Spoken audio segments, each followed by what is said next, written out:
Movie start होती है तो हम एक लड़की को देखते हैं जो कि एक जगह पर बैठकर अपनी दोस्त का इंतजार कर रही होती है कि इतनी देर में वो देखती है कि वहाँ पर बहुत ही प्यारे पिंक कलर के शूज पड़े हुए हैं। उसे वो बहुत अच्छे लगते हैं और जैसे ही वो उनको उठाने के लिए आगे बढ़ती है तो कोई और लड़की उन शूज को उठाकर वहाँ से चली जाती है। वो उन शूज को पहनकर आगे बढ़ने लगती है और थोड़ा ही आगे पहुंचकर वो देखती है कि उसे कुछ अजीब फील हो रहा था और इसी के साथ उसके पाँव कट जाते हैं। ये सीन बहुत ही ज्यादा पेनफुल है। अब मूवी का सीन चेंज होता है और हम एक लेडी संजय को देखते हैं। उसकी एक छोटी सी बेटी होती है। वो अपने हस्बैंड से अलहदा हो गई थी क्योंकि उन दोनों का रिलेशन कुछ ज्यादा अच्छा नहीं था। अब संजय और उसकी बेटी एक पुराने से अपार्टमेंट में शिफ्ट हो जाते हैं। वो जगह बहुत सुनसान थी और वहाँ पर कोई भी नहीं रहता था सिवाय एक बूढ़ी औरत के। लोगों का कहना था कि इस जगह पर भूत रहते हैं क्योंकि इस अपार्टमेंट में अजीबोगरीब चीजें होती थी, जैसे कि लाइट अपने आप ऑन ऑफ हो जाती थी और अजीब अजीब आवाजें आती थी। लेकिन संजय का यहाँ पर रहना उसकी मजबूरी थी क्योंकि उसके पास इतने पैसे नहीं थे कि वो कहीं और घर ले सके। वो जब अपने रूम में जाती है तो देखती है कि वहाँ का सामान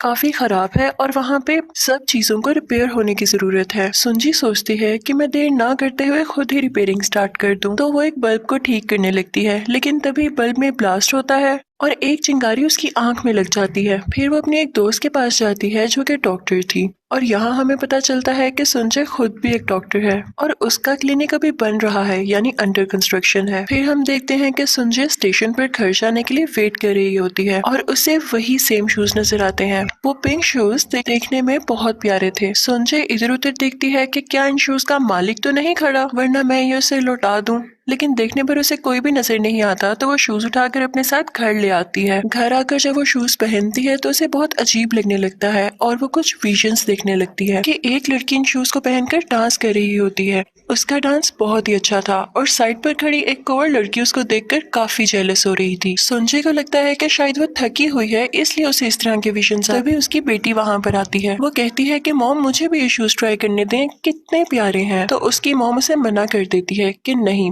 बिल्कुल भी नहीं। अगले दिन संजय अपनी बेटी को स्कूल छोड़ने के बाद उस जगह पर जाती है जहाँ पर उसका क्लिनिक बन रहा था और वहाँ पे उसे एक लड़का मिलता है जो कि कंस्ट्रक्शन का सारा काम चेक कर रहा था। संजय उसे कहती है कि तुम सारा दिन यहाँ पर काम करते हो तो आज रात हमारे घर डिनर पर आना। और दूसरी तरफ हम देखते हैं कि संजय की बेटी अपने मॉम के घर ना होने की वजह से उन शूज को पहनकर ट्राई करती है। वो शूज उसके साइज से बहुत बड़े थे, लेकिन यहाँ पर एक अजीब बात हमें ये देखने को मिलती है कि वो शूज बिल्कुल उसके साइज के हो जाते हैं और फिर उससे भी वही विजन्स आने लगते हैं। अब हम देखते हैं कि वो लड़का जब संजय के घर डिनर पर आता है तो संजय की बेटी बहुत गुस्सा होती है और कहती है कि ये कौन है और अब मेरे बाबा के साथ क्यों नहीं रहती, आपका उनसे क्या मसला है। तो संजय को काफी गुस्सा आ जाता है और वो उसे वहाँ से जाने के लिए कहती है। अपनी बेटी के जाने के बाद वो उस लड़की को बताती है कि मेरे हस्बैंड के साथ सेपरेशन हो गई है। इसी दौरान उस लड़के की भी नजर उन पिंक शूज पर पड़ती है। लड़का होने के बावजूद उसे वो शूज बहुत अट्रैक्ट करते हैं। अब हम देखते हैं कि संजय को नींद में भी वो विजन्स आने लगे थे। उसे ख्वाब में एक कपल नजर आता है जिसने ब्राइडल ड्रेस पहना होता है और फिर वो कभी अपनी बेटी को देखती थी जो कि बिल्डिंग से जंप लगा रही होती थी और जैसे ही रोकने के लिए वो उसे पकड़ती उसके पाँव कट जाते थे। संजय इन विजन से बहुत परेशान होती है। अब उसे यकीन हो चुका था कि इन शूज के साथ कोई ना कोई चीज जरूर जुड़ी हुई है। तो अब जब भी उसकी बेटी उन शूज को ट्राई करने लगती तो वो उसे मना कर देती थी। और फिर हम संजय की उसी डॉक्टर दोस्त को देखते हैं। वो उसके घर आती है और जैसे ही उसकी नजर उन शूज पर पड़ती है तो वो भी उन शूज को देखकर मेस्मराइज हो जाती है,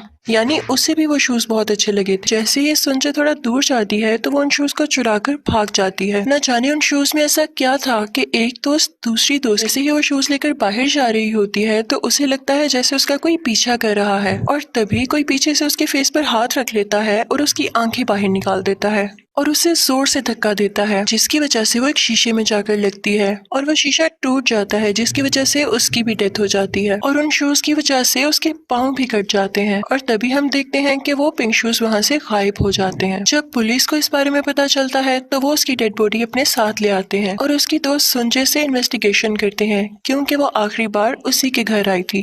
पुलिस इसको मर्डर केस समझ रही थी और संजय जब वहाँ जाकर देखती है तो वहाँ पर कुछ पिक्चर्स होती हैं जिसे देखकर उसे पता चलता है कि इस तरह से तो पहले भी बहुत सारी लड़कियों की डेथ हो चुकी है। ये सब देखकर उसे कुछ समझ नहीं आता कि ये क्या हो रहा है। तो वो घबराते हुए अपने घर आ जाती है और जब अपनी बेटी के पास जाती है तो देखती है कि उसके पास वही पिंक शूज हैं। वो बहुत हैरान होती है क्योंकि ये शूज तो उसकी दोस्त ले गई थी तो अब ये यहाँ कैसे आए?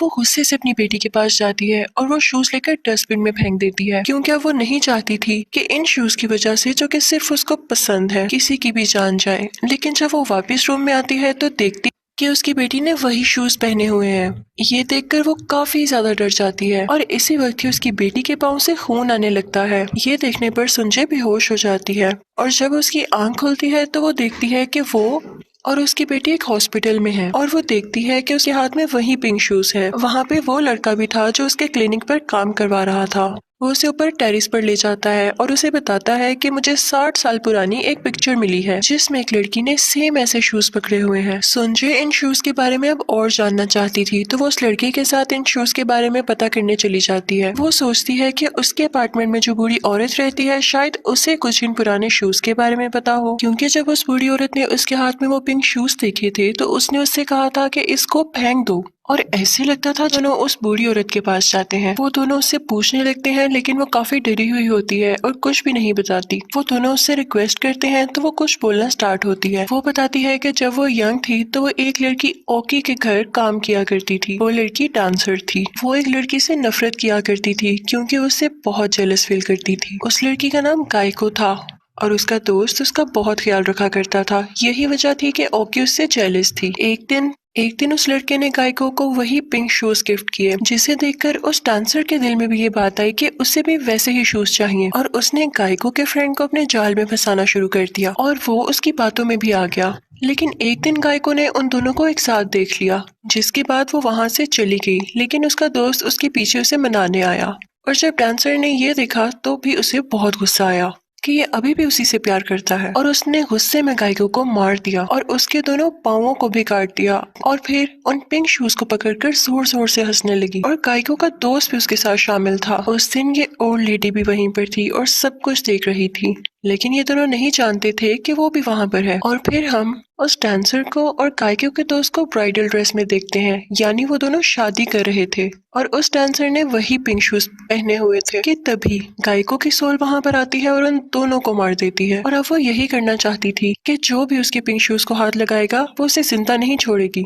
संजय काफी डर जाती है और फिर उसकी डेड बॉडी ढूंढने लगती है। अब जैसे ही उसे उसकी बॉडी मिलती है वो उसके शूज उसके साथ एक कफिन में रख देती है। ये सब करने के बाद वो काफी रिलैक्स होती है कि हो सकता है कि गायको अब हमें तंग ना करे, क्योंकि अब हमने तो उसके पिंक शूज भी वापस कर दिए हैं।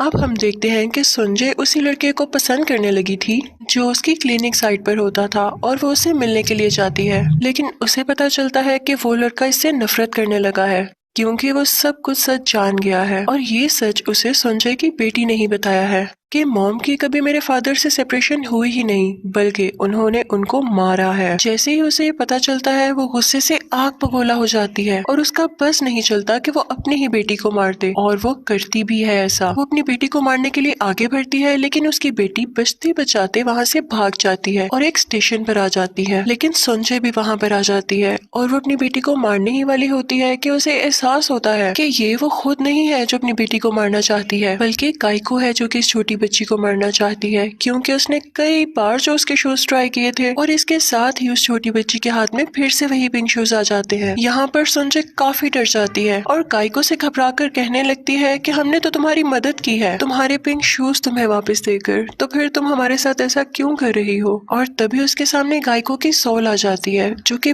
बहुत ज्यादा खौफनाक थी। वो उसे बताती है कि तुम में ओकी है, यानी तुम पहले ओकी हुआ करती थी, वही डांसर, और इसीलिए ही वो पूरी औरत भी उससे डरा करती थी। और गायको से बताती है कि तुम ही हो जिसने अपने हस्बैंड, अपनी दोस्त और उस लड़के को मारा, और अब तुम ही अपनी बेटी को मारने जा रही हो। यानी ये गायको नहीं थी बल्कि वही डांसर थी जिसकी जेलसी इतनी बढ़ गई थी कि अब वो लोगों को मारने पर उतर आई थी। और इसी के साथ मूवी एंड हो जाती।